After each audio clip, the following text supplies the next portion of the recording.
Hello, my name is Sean Steenkamp. I'm a project manager here at the AASB, and with me here today for the AASB's podcast summary of the August meeting is Nicole Giles, Technical Director. As you would expect, we have our usual disclaimer that today's podcast provides personal views of the presenter and does not necessarily represent the views of the AASB or other AASB staff. So Nicole, August was a key meeting, progressing the AASB's key project on income of not-for-profit entities. Thanks, Sean. Yes, it was. The majority of the meeting was spent finalising some of the key remaining issues on the income of not-for-profit entities project, and also a board review of the staff draft of the standard. The board also discussed some key issues relating to the forthcoming AASB standard on insurance contracts, as well as some feedback on the agenda consultation process. The staff will be bringing back plans to the board in December and February for the board to consider new projects arising from the consultation process. Sounds good. Let's begin with the Income for Not-for-Profits project. The board made a significant decision in relation to the effective date. Yes, they did. So after considering some further feedback received in relation to the project, the board has decided to defer the effective date by 1 year to be the 1st of January 2019.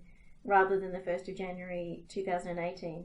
So for entities with a June year end, the first financial statements applying the standard will be the 30th of June 2020. Sounds like a good outcome for the sector. The board also confirmed it will be publishing a fatal flaw draft of the standard and implementation guidance on the AASB website. When do you expect that draft will be published?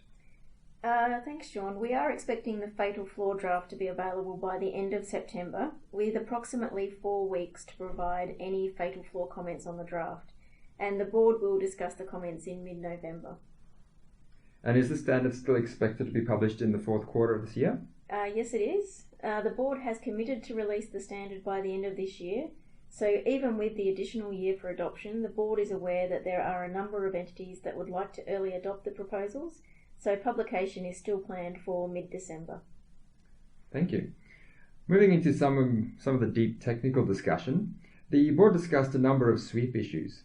In terms of asset measurement guidance, what did the board decide?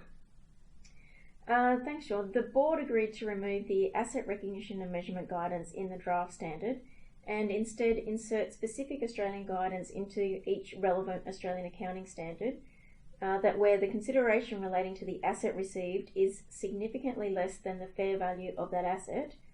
To enable the entity to further its objectives, the asset must be fair valued in accordance with AASB 13, which is the fair value measurement standard. And this is different to the current proposal or the current requirements, which requires fair value only when the asset is acquired at no or nominal cost. So in these cases, the entity will need to refer to the new accounting standard that we're working on at the moment to determine how to account for the difference between the transaction price and the fair value of the asset, which may be either a contribution by owners, a liability, a performance obligation under AASB 15, which is the revenue standard, or it may be income. And also acquisitions of assets through a trade discount or distress sale, importantly, will not be captured as part of the proposals in this standard. And what about leases with significantly below market terms and conditions?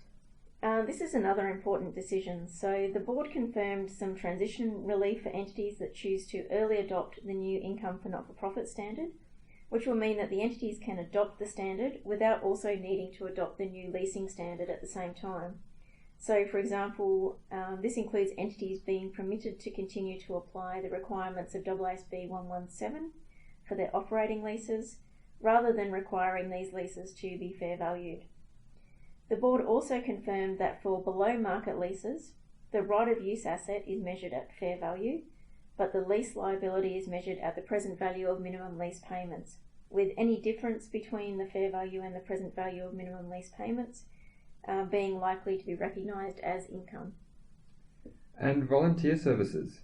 The board confirmed the approach it proposed in the exposure drafts for certain government entities to recognise volunteer services if the fair value can be measured reliably and the service would have been purchased if they had not been donated.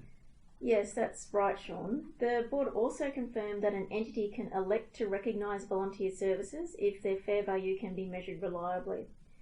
The board will also be encouraging entities to consider disclosing recognised volunteer services as a category of income, and also disclose information about their reliance on volunteer services, whether they are recognised or unrecognised.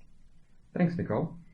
The board also amended the scope of the draft standard to exclude licences outside the scope of AASB 15. What impact will that decision have?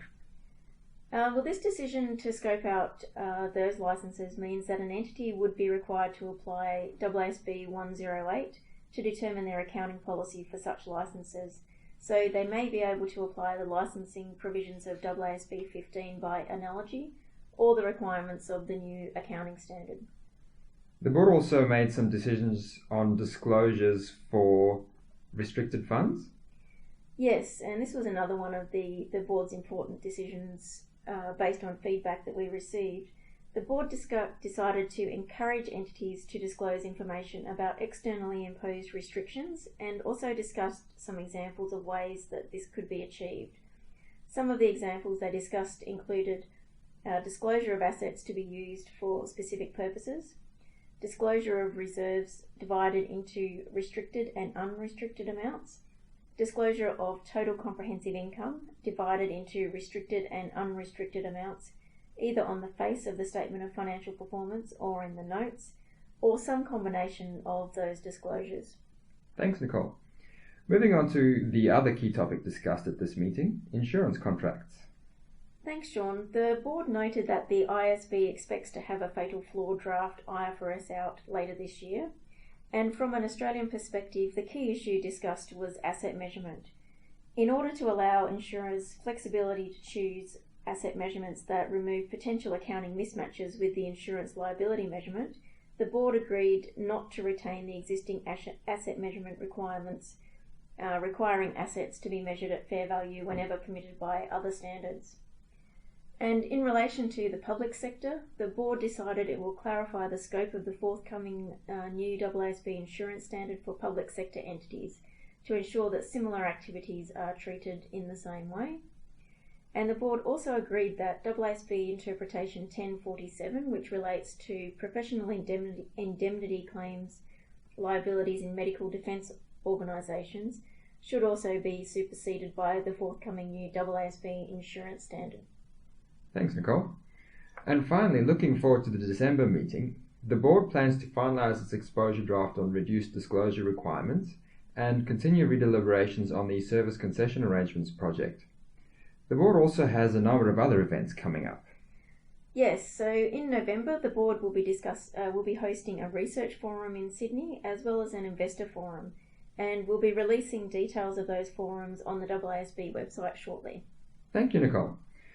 So in summary, the Income of Not-for-Profits project is on track for finalising this year, and the December board meeting will be a key meeting for the reduced disclosure requirements and service concession arrangements projects. Thank you for listening to today's podcast. If you have any questions, please get in touch with Nicole, myself, or any of the other AASB project staff.